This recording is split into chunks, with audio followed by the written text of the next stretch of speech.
gold and silver money plentiful for a few decades. But when Queen Mary took the throne and tightened the usury laws again, the money changers renewed the hoarding of gold and silver coins, forcing the economy to plummet. When Queen Mary's sister, Queen Elizabeth I, took the throne, she was determined to regain control over English money. Her solution was to issue gold and silver coins from the public treasury and take the control over the money supply away from the money changers. Although control over money was not the only cause of the English Revolution in 1642, religious differences fueled the conflict. Monetary policy played a major role. Financed by the money changers, Oliver Cromwell finally overthrew King Charles, purged the Parliament, and put the king to death. The money changers were immediately allowed to consolidate their financial power. The result was that for the next 50 years, the money changers plunged Great Britain into a series of costly wars. They took over a square mile of property in the center of London, known as the City of London. This area today is still known as one of the 3 predominant financial centers of the world. Conflicts with the Stuart kings led the money changers in England to combine with those in the Netherlands to finance the invasion of William of Orange, who overthrew the Stuarts in 1688 and took the English throne. By the end of the 1600s, England was in financial ruin. 50 years of more or less continuous wars with France and Holland had exhausted her. Frantic government officials met with the money changers to beg for the loans necessary to pursue their political purposes. The price was high. A government-sanctioned, privately owned bank which could issue money created out of nothing. It was to be the modern world's first privately owned central bank, the Bank of England. Although it was deceptively called the Bank of England to make the general population think it was part of the government, it was not. Like any other private corporation, the Bank of England sold shares to get started. The investors, whose names were never revealed, were supposed to put up £1.25 million British pounds in gold coin to buy their shares in the bank, but only £750,000 was ever received. Despite that, the bank was duly chartered in 1694 and started out in the business of loaning out several times the money it supposedly had in reserves, all at interest.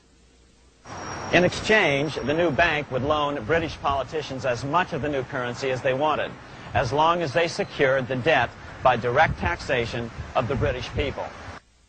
So, legalization of the Bank of England amounted to nothing less than legal counterfeiting of a national currency for private gain.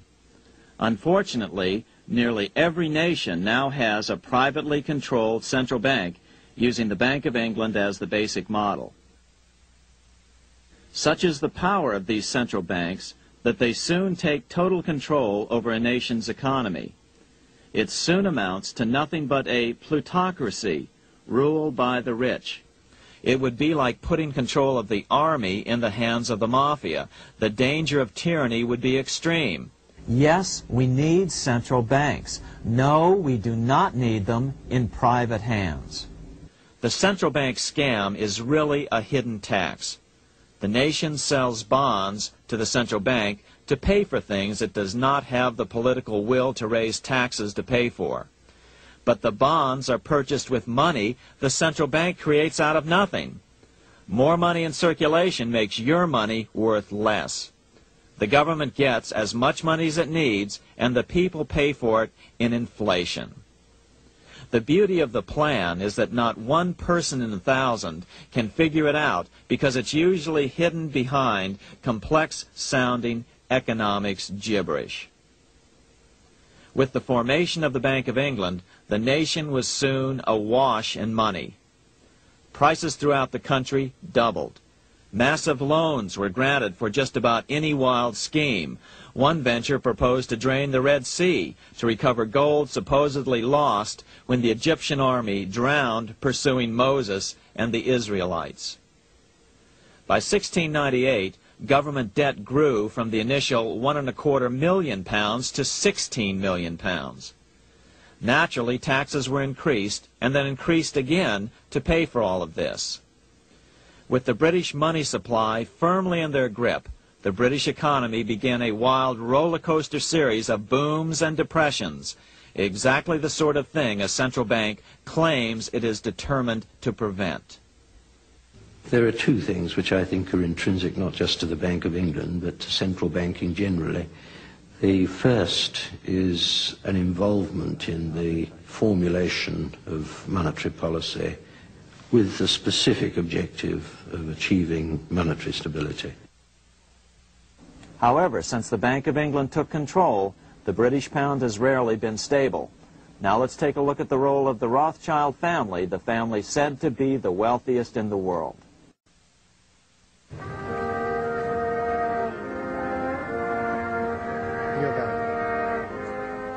This is Frankfurt, Germany. 50 years after the Bank of England opened its doors, a goldsmith named Amschel Moses Bauer opened a coin shop, a counting house, in 1743. And over the door he placed a sign depicting a Roman eagle on a red shield. The shop became known as the Red Shield Firm, or in German, Rothschild. When his son, Amschel Meyer Bauer, inherited the business, he decided to change his name to Rothschild. Amschel soon learned that loaning money to governments and kings was more profitable than loaning to private individuals. Not only were the loans bigger, but they were secured by the nation's taxes. Mayer Rothschild had 5 sons.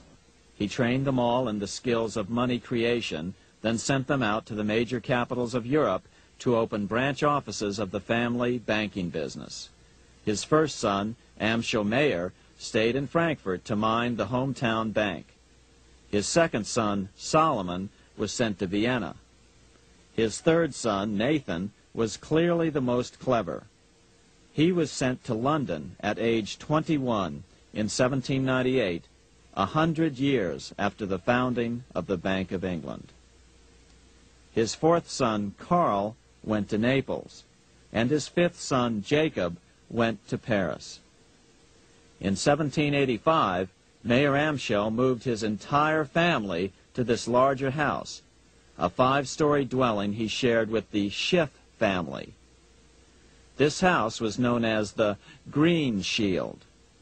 The Rothschilds and the Schiffs would play a central role in the rest of European financial history and in that of the United States. The Rothschilds broke into dealings with European royalty here at Wilhelmshof, the palace of the wealthiest man in Germany.